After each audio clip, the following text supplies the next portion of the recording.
নমস্কার, আপনারা দেখছেন হাই নিউজ। আমি শ্রীপর্ণা রয়েছে আপনাদের সঙ্গে। শুরু করছি আজকের নিউজ টুডে। আর শুরুতেই দেখে নেব আজকের হেডলাইন্স।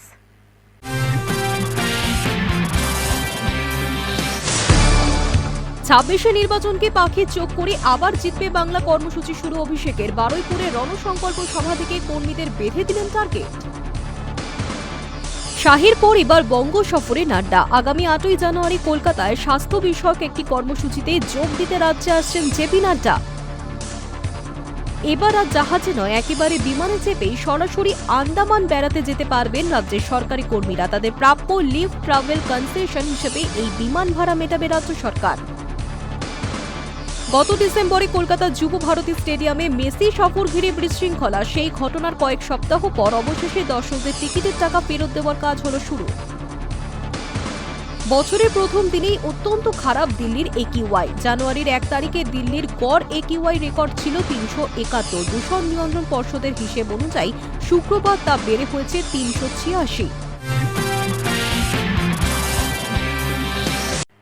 26 নির্বাচনকে পাখির চোখ করে আবারও জিতবে বাংলা কর্মসূচি শুরু করলেন তৃণমূলের সর্বভারতীয় সাধারণ সম্পাদক অভিষেক বন্দ্যোপাধ্যায়। শুক্রবার বারুইপুরে প্রথম রণসংকল্প সভা করেছেন তিনি। আর এই সভা থেকেই দক্ষিণ 24 পরগনার 31টি আসনের সবকটি জিততে হবে বলে কর্মীদের বেঁধে দিলেন টার্গেট। 26 নির্বাচনকে পাখির চোখ করে আবার জিতবে বাংলা কর্মসূচি শুরু করলেন তৃণমূলের সর্বভারতীয় সাধারণ সম্পাদক অভিষেক বন্দ্যোপাধ্যায়। শুক্রবার বারুইপুরে প্রথম রণসংকল্প সভা করেন তিনি। শক্ত ঘাঁটি হিসেবে পরিচিত বারুইপুরের থেকে কেন কর্মসূচির সূচনা? রণকৌশল সভার মঞ্চ থেকে সেই কারণই ব্যাখ্যা করলেন অভিষেক। কর্মীদের বেঁধে দিলেন টার্গেট। জানালেন দক্ষিণ 24 পরগনার 31টি আসনের সবকটি জিততে হবে। শুক্রবার দুপুরে বারুইপুরের সাগর সংঘ মাঠে প্রথম রণকৌশল সভা করলেন অভিষেক বন্দ্যোপাধ্যায়। এদিনের সভায় ছিলেন ডায়মন্ড হারবার, যাদবপুর ও সুন্দরবন সাংগঠনিক জেলার নেতা কর্মীরা। মঞ্চে উঠেই হাঁটু গেড়ে বসে মাথা নত করে জনতাকে প্রণাম জানান অভিষেক বন্দ্যোপাধ্যায়। তাকে দেখে উচ্ছ্বাসে ফেটে পড়েন জনতা। বক্তব্যের শুরুতেই অভিষেক বলেন, বারুইপুর তৃণমূলের শক্ত ঘাঁটি হিসেবেই পরিচিত। তাহলে কেন বারুইপুর থেকে কর্মসূচির সূচনা করা হলো? অনেকেই নাকি তাকে এই প্রশ্ন করেছে, নিজেই জবাব দিলেন তিনি। অভিষেক জানালেন, আমরা যখন কোনো শুভ কাজে যাই বাবা মায়ের আশীর্বাদ নেই, ওদের আশীর্বাদ ছাড়া কোনো কাজ হয় না। কালীঘাট আমার জন্মভূমি হলে দক্ষিণ 24 পরগনা বারুইপুর আমার কর্মভূমি। তাই আপনাদের আশীর্বাদ স্নেহকে পাথেয় করে কর্মসূচি শুরু করলাম। এদিনের মঞ্চ থেকে কর্মীদের ভোকাল টনিক দিয়ে 26-এর টার্গেট বেঁধে দিলেন অভিষেক। কর্মীদের উদ্দেশ্যে জানালেন, 26-এ দক্ষিণ 24 পরগনার সব আসন জিততে হবে। 31-এ 31। উল্লেখ্য, গত বিধানসভা নির্বাচনে দক্ষিণ 24 পরগনার একটি আসন ভাঙড় জিতেছিল আইএসএফ। বাকি সব আসনে জয় পেয়েছিল তৃণমূল। এবার ভাঙড় আইএসএফ এর থেকে কেড়ে নেওয়ার চ্যালেঞ্জ তৃণমূলের। High news network. বছর দুয়েক আগে মুরলীধর সেন লেনের বিজেপির কার্যালয় থেকে ঘর ছাড়া হয়েছিলেন দিলীপ ঘোষ। তবে সময় বদলেছে। শাহী বৈঠকের পরে ফের স্বমহিমায় ধরা দিলেন দিলীপ। মুরলীধরে ভিটে হারা দিলীপ সল্টলেকের কার্যালয়ে পেলেন নিজের ঘর।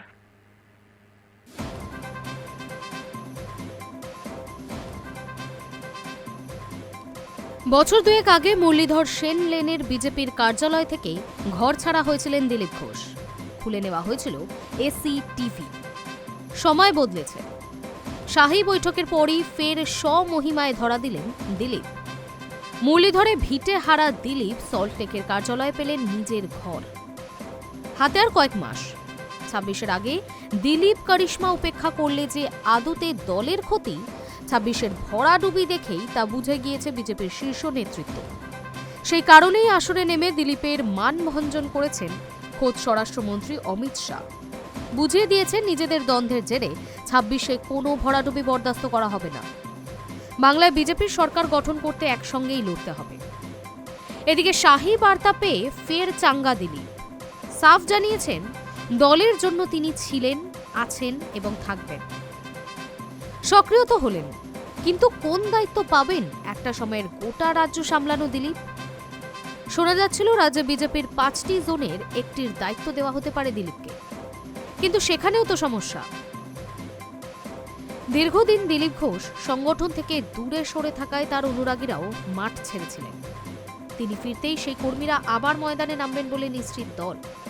দীর্ঘদিন রাজ্য সভাপতি পদে থাকা সেই দিলীপকে একটা জোনের দায়িত্ব দেওয়া হলে মন ভাঙতে পারে অনুগামীদের, যার প্রভাব পড়তে পারে ভোট বাক্সে। তাই এই বিষয়ে ভীষণভাবে সচেতন দল।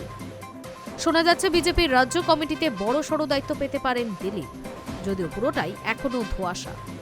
তবে শুধু সল্টলেক কার্যালয়ে ঘর দেওয়া বা রাজ্য কমিটির পদই নয়, দিলীপকে সামনে রেখেই রাজ্য জুড়ে ২৬-এর প্রচারের সিদ্ধান্ত নিয়েছে পদ্ম শিবির।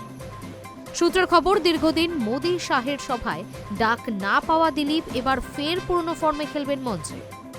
মঞ্চ থেকে ভোকাল টনিক দেবেন কর্মী সমর্থকদের। ২৬-এর ভোটে এর প্রভাব যে কিছুটা হলেও পড়বে সেই বিষয়ে নিশ্চিত শীর্ষ নেতারা। High news network.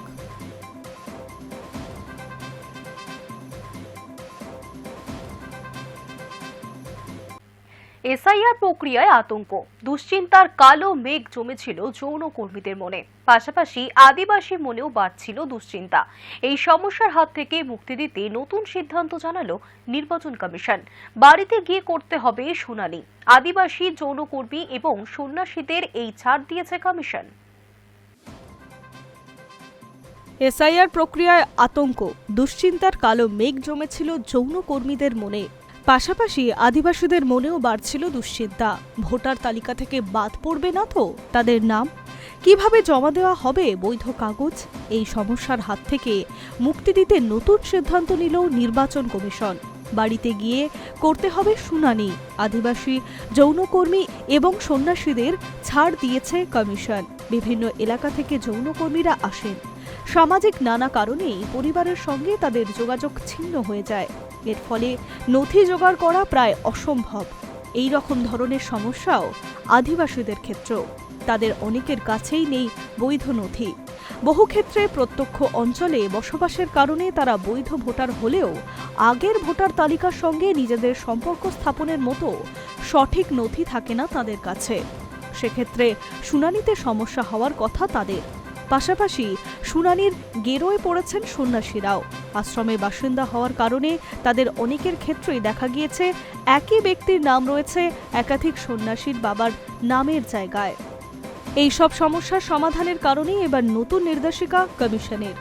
Senior deputy নির্বাচন কমিশনার জ্ঞানেশ ভারতী জানিয়েছেন, যৌনকর্মী, দুর্বল, উপজাতি গোষ্ঠী, আশ্রমের বাসিন্দা এবং প্রান্তিক গোষ্ঠীর যোগ্য ভোটারদের নাম তালিকাভুক্ত করে তুলতে বাড়িতে গিয়ে করতে হবে শুনানি। তিনি বলেন, ২০০২ সালে ভোটার তালিকার সঙ্গে সম্পর্ক দেখতে না পারলেও এই তালিকায় থাকা ব্যক্তিদের ক্ষেত্রে জেলা নির্বাচন কর্মকর্তারা ওই নির্দিষ্ট এলাকা, গ্রাম অথবা প্রতিষ্ঠানে গিয়ে পরিদর্শন করবেন। পাশাপাশি অন্য প্রাসঙ্গিক প্রমাণ রেকর্ড করবেন এবং ভিডিও করবেন। এছাড়া স্থানীয় বিএলওদের সঙ্গেও কথা বলবেন আধিকারিকরা। এই ধরনের সমস্যা নিয়ে প্রথম থেকেই আন্দোলন গঠিত করেছিল রাজ্যের শাসক দল তৃণমূল। পাশাপাশি বাংলার মুখ্য নির্বাচন আধিকারিক মনোজ আগরওয়ালকেও এই মর্মের চিঠিও লিখেছিলেন যৌনকর্মী এবং তাদের সন্তানদের নিয়ে কাজ করা ৩টি সংগঠন। এবার চাপের পরেই এই সিদ্ধান্ত নিয়েছে নির্বাচন কমিশন, এমনটাই ধারণা রাজনৈতিক মহলের। High news network. বছরের প্রথম দিনে ঘোরার মুডে বঙ্গবাসী, নিজেদের মতো করে সেলিব্রেট করলেন সকলেই। নববর্ষের দিন দীঘার জগন্নাথ ধামে দেখা গেল লক্ষাধিক দর্শনার্থীর ভিড়। একদিনেই ১ লক্ষের বেশি দর্শনার্থী পুজো দিয়েছেন। নতুন বছরের প্রথম দিন দীঘার জগন্নাথ ধামে মানুষের ঢল। একদিনেই ১ লক্ষের বেশি দর্শনার্থী পুজো দিয়েছেন।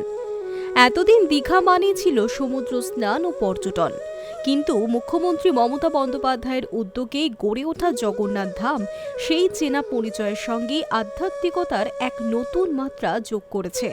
এবার সমুদ্রের ঢেউ নয়, বরং পর্যটকদের আকর্ষণের কেন্দ্রবিন্দু হয়ে উঠেছে দীঘার এই জগন্নাথ মন্দির। বছরের প্রথম দিনে বিপুল ভিড়ই তার প্রমাণ।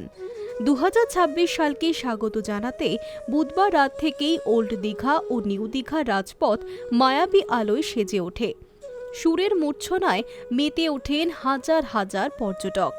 গভীর রাত পর্যন্ত রাজপথে চলে উৎসবের আমেজ। ঠিক রাত 12টা বাজার সঙ্গে সঙ্গে নতুন বছরকে বরণ করে নিতে দীঘা জুড়ে শুরু হয় আতশবাজির ঝলকানি। উৎসবের সেই রেশ কাটতে না কাটতেই বৃহস্পতিবার ভোর 5টা থেকে জগন্নাথ, বলরাম ও সুভদ্রা দর্শনের জন্য মন্দিরের সামনে দীর্ঘ লাইনে দাঁড়ান দর্শনার্থীরা। অনেকেই প্রথমে সমুদ্র তীরে ভিড় জমান বছরের প্রথম সূর্যোদয় দেখার জন্য। সূর্য প্রণাম সেরেই পা বাড়ান জগন্নাথ মন্দিরের দিকে। বেলা বাড়ার সঙ্গে সঙ্গে ভিড় আরও বাড়তে থাকে। মন্দির কর্তৃপক্ষের তরফে জানানো হয়েছে, বিকেল 4টে পর্যন্ত 1 লক্ষ দর্শনার্থী জগন্নাথ দেবের দর্শন করেছেন। প্রত্যেক দিন নতুন নতুন রেকর্ড গড়ে চলায় খুশি মন্দির পরিচালন কমিটির সদস্যরাও। উদ্বোধনের মাত্র 8 মাসের মধ্যেই জনপ্রিয়তার শীর্ষে পৌঁছেছে দীঘার এই জগন্নাথ ধাম। অল্প সময়ের মধ্যেই দর্শনার্থীর সংখ্যা 1 কোটি ছাড়িয়েছে। সঙ্গে পাল্লা দিয়ে বেড়েছে মন্দিরের আয়ও। সমুদ্রের গর্জন আর জয় জগন্নাথ ধ্বনি মিলেমিশে 2026 সালের প্রথম দিনটি দীঘার ইতিহাসে অনন্য নজির তৈরি করেছে। কলকাতা ইসকনের ভাইস প্রেসিডেন্ট তথা দীঘা জগন্নাথ মন্দির ট্রাস্ট কমিটির সদস্য রাধারমন দাস বলেন, বছরের প্রথম দিন বিকেল পর্যন্ত 1 লক্ষ দর্শনার্থী জগন্নাথ দেবের দর্শন সেরেছেন। ইতিমধ্যেই বিশ্বের প্রায় 150টি দেশ থেকে প্রায় 25,000 দর্শনার্থী এই মন্দিরে এসে দর্শন করেছেন। ভোর থেকেই মন্দিরে ভিড় ছিল চোখে পড়ার মতো। গত 1 মাস ধরে দর্শনার্থীদের জন্য সকাল থেকে রাত পর্যন্ত টিফিন, মধ্যাহ্নভোজ ও নৈশভোজের অন্নপ্রসাদের ব্যবস্থা করা হয়েছে। সেই অন্নপ্রসাদ পেতেও লম্বা লাইনে দাঁড়াতে দেখা গেছে অসংখ্য পর্যটককে। High news network.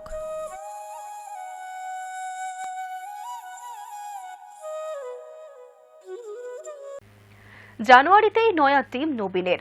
মকর সংক্রান্তির পর নীতিন নবীন আনুষ্ঠানিকভাবে সভাপতির দায়িত্ব গ্রহণ করবেন। রাজনৈতিক মহলে প্রশ্ন উঠছে, এই দফায় কি ছবিটা কিছু হলেও বদলাবে, নাকি ফের উপেক্ষিতই থাকবে বাংলা?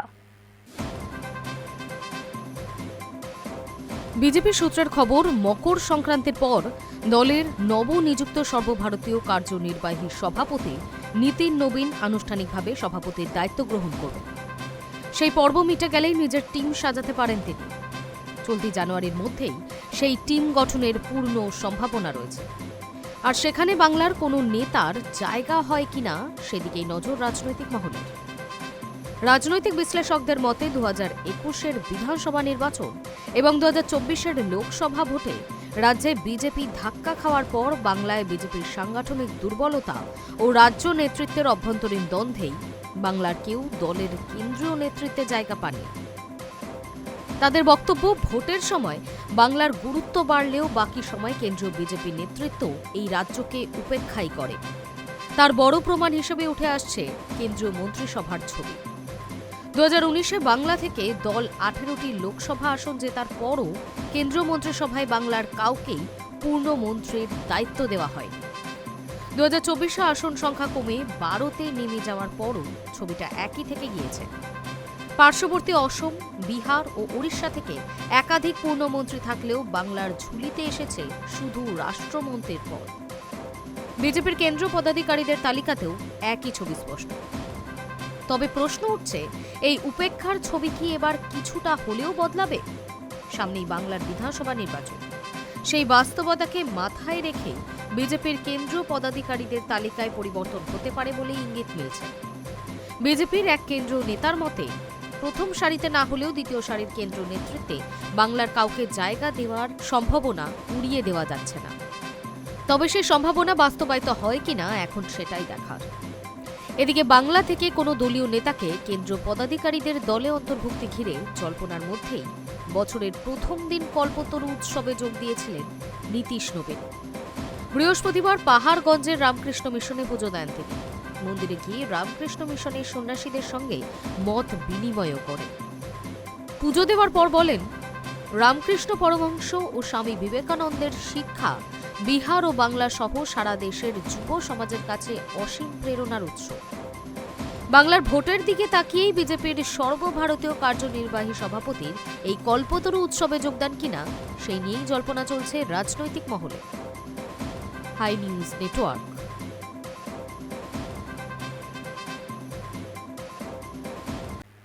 এবার আর জাহাজে নয়, একেবারে বিমানে চেপেই সরাসরি আন্দামান বেড়াতে যেতে পারবেন রাজ্যের সরকারি কর্মীরা। তাদের প্রাপ্য লিভ ট্রাভেল কনসেশন বা এলটিসি হিসেবে এই বিমান ভাড়া মেটাবে রাজ্য সরকার। এবার আর জাহাজে নয়, একেবারে বিমানে চেপে সরাসরি আন্দামান বেড়াতে যেতে পারবেন রাজ্যের সরকারি কর্মীরা। তাদের প্রাপ্য লিভ ট্রাভেল কনসেশন বা এলটিসি হিসেবে এই বিমান ভাড়া মেটাবে রাজ্য সরকার। রাজ্য সরকারি কর্মী শিপিং কর্পোরেশন অফ ইন্ডিয়া পরিচালিত জাহাজে 10 বছরে একবার আন্দামান নিকোবর দ্বীপপুঞ্জে ছুটির জন্য ভ্রমণ ছাড়ের সুবিধা পেয়ে থাকেন। কিন্তু বর্তমান পরিস্থিতিতে অনিয়মিত শিপিং পরিষেবার কারণে শ্রী বিজয়পুরমে জাহাজ বা ভেসেল যাতায়াত করা অসুবিধাজনক এবং অসম্ভব হয়ে পড়েছে। বেশিরভাগ জনই বিমান পরিষেবা বেছে নিচ্ছেন। এছাড়াও ভাড়া জাহাজ হিসেবে পরিবর্তিত হয়, ফলে কী ভাড়া নির্ধারিত করা হবে তা নিয়ে অস্পষ্টতা এবং প্রশাসনিক অসুবিধা দেখা দেয়। সেই অসুবিধা দূর করতেই আসরে নামে রাজ্য সরকার। অর্থ দপ্তর সূত্রে খবর, বিষয়টি খতিয়ে দেখে সংশোধন করা হচ্ছে। এখন থেকে রাজ্য সরকারি কর্মীদের শর্ত সাপেক্ষে ইকোনমি ক্লাসে বিমান ভ্রমণের অনুমতি পাবে রাজ্যের সরকারি কর্মীরা। High news network. শাহের পর এবার বঙ্গ সফরে নাড্ডা। 26-এ বঙ্গ দখলের লক্ষ্যে সংগঠনকে চাঙ্গা করতে ভোকাল টনিক দিতে পারেন জেপি নাড্ডা। আগামী 8ই জানুয়ারি কলকাতায় স্বাস্থ্য বিষয়ক একটি কর্মসূচিতে যোগ দিতে আসছেন জেপি নাড্ডা। সেই সময় তাকে দলীয় বৈঠকে আমন্ত্রণ জানিয়েছেন রাজ্য বিজেপির সভাপতি শ্রমিক ভট্টাচার্য। 26-এ নির্বাচনের আগে সংগঠনকে চাঙ্গা করতে এবার বঙ্গ সফরে আসছেন বিজেপির সর্বভারতীয় সভাপতি জেপি নাড্ডা। অমিত শাহর পর এবার তিনি রাজ্যে এসে দলের সঙ্গে বৈঠক করতে চলেছেন বলেই সূত্রের খবর। আগামী 8ই জানুয়ারি কলকাতায় স্বাস্থ্য বিষয়ক একটি কর্মসূচিতে যোগ দিতে আসছেন নাড্ডা। আর সেই সময় তাকে দলীয় বৈঠকে আমন্ত্রণ জানিয়েছেন রাজ্য বিজেপির সভাপতি শ্রমিক ভট্টাচার্য। সব ঠিক থাকলে ওই দিনই দলের নেতা কর্মীদের সঙ্গে রুদ্ধতার বৈঠক করে নির্বাচনী রণকৌশল নিয়ে আলোচনা করতে পারেন নাড্ডা। জগৎ প্রকাশ নাড্ডা এই মুহূর্তে কেন্দ্রীয় স্বাস্থ্যমন্ত্রী, পাশাপাশি তিনি সর্বভারতীয় সভাপতির দায়িত্বও সামলান। যদিও তার উত্তরসূরি হিসেবে কার্যকরী সভাপতি হিসেবে দায়িত্ব নিয়েছেন বিহারের নীতিন নবীন। সম্ভবত তার হাতেই সর্বভারতীয় সভাপতির ভার তুলে দেওয়া হবে। এই বিষয়ে যদিও বিজেপির শীর্ষ নেতৃত্ব মুখ খোলেন। রাজ্যে নির্বাচনের সময় দিল্লি থেকে ঘন ঘন নেতাদের যাতায়াত, প্রচার এইসব হয়ই। তৃণমূল নেতৃত্ব ডেলি প্যাসেঞ্জারি বলে কটাক্ষও করেছেন।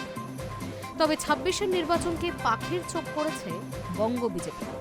25-এর শেষে সদ্য বঙ্গ সফরে এসে অমিত শাহ ঘোষণা করেছেন 26-এর 2/3 আসন নিয়ে বাংলায় সরকার গঠন করবে বিজেপি।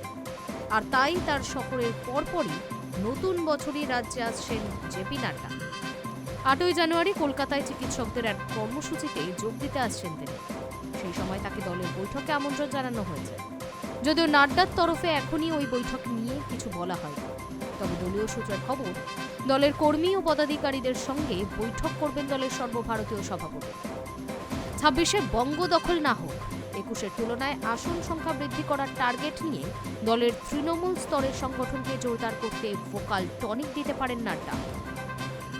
High news network. মণিপুরে জারি হওয়া রাষ্ট্রপতি শাসন শেষের পথে। এই আবহে রাষ্ট্রপতি শাসন জারির প্রায় 1 বছর পরও মণিপুরের পরিস্থিতি স্বাভাবিক না হওয়ায় নতুন করে পরিস্থিতি খতিয়ে দেখতে উদ্যোগী হল কেন্দ্র। মণিপুরে ফের সরকার গঠনের সম্ভাবনা নিয়ে রাজনৈতিক মহলে জোর জল্পনা শুরু হয়েছে।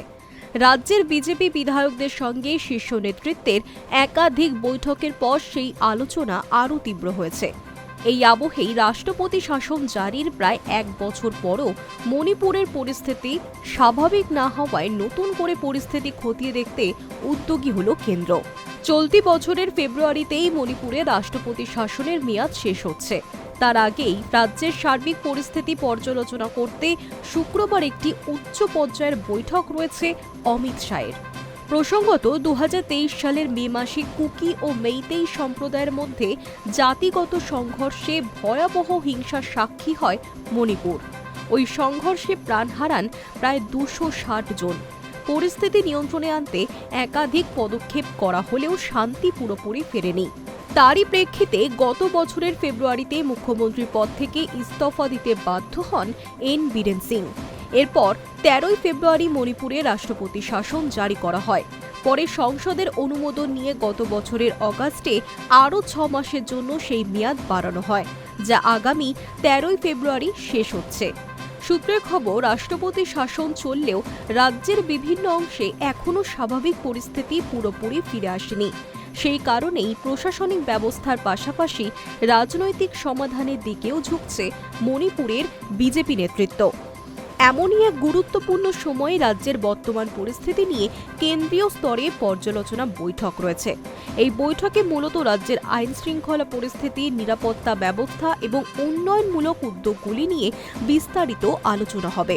পাশাপাশি গত 2.5 বছর ধরে হিংসার শিকার সম্প্রদায়গুলির বসবাসকারী এলাকার আশেপাশে পরিকাঠামো পুনর্গঠনের বিষয়টিও আলোচনার কেন্দ্রে থাকতে পারে বলেই মনে করা হচ্ছে। তবে রাষ্ট্রপতি শাসনের মেয়াদ আরও বাড়ানো হবে কিনা সেই বিষয়ে এখনও কোনো চূড়ান্ত সিদ্ধান্ত হয়নি। উল্লেখযোগ্যভাবে এই বৈঠক এমন এক সময় হচ্ছে যখন মণিপুরের বিভিন্ন রাজনৈতিক দলের নেতারা ফের সরকার গঠনের সম্ভাবনার কথা প্রকাশ্যে বলতে শুরু করেছেন। High news network.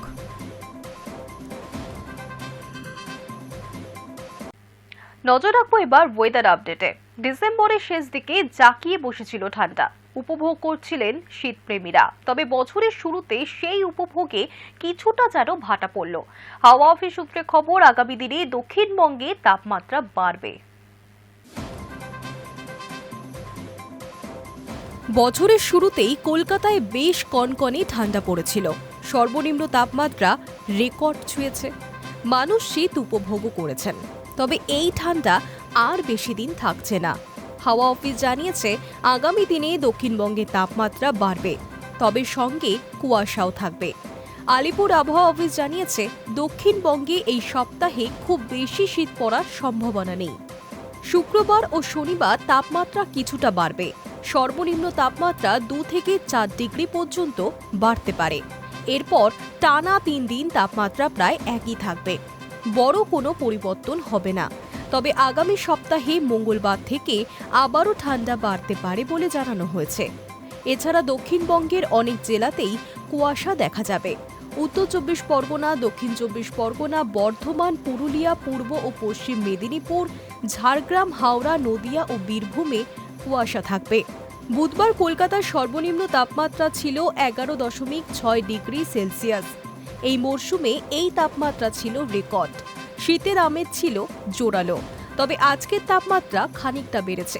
কলকাতার সর্বনিম্ন তাপমাত্রা 14 ডিগ্রি সেলসিয়াস। দক্ষিণবঙ্গে তাপমাত্রা বাড়লেও উত্তরবঙ্গের উল্টো ছবি। সেখানে তাপমাত্রা 2 থেকে 3 ডিগ্রি পর্যন্ত কমতে পারে বলে জানিয়েছে হাওয়া অফিস।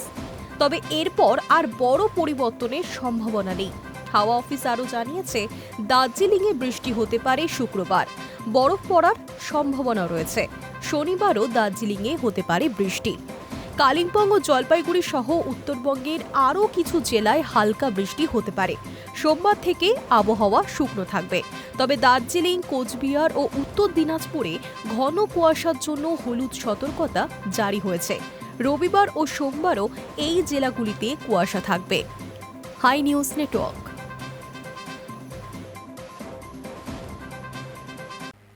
নিউজ টুডে এখনকার মতো এই পর্যন্তই। আরো অন্যান্য খবর দেখতে নজর রাখুন হাই নিউজে। নির্ভীক, নিরপেক্ষ।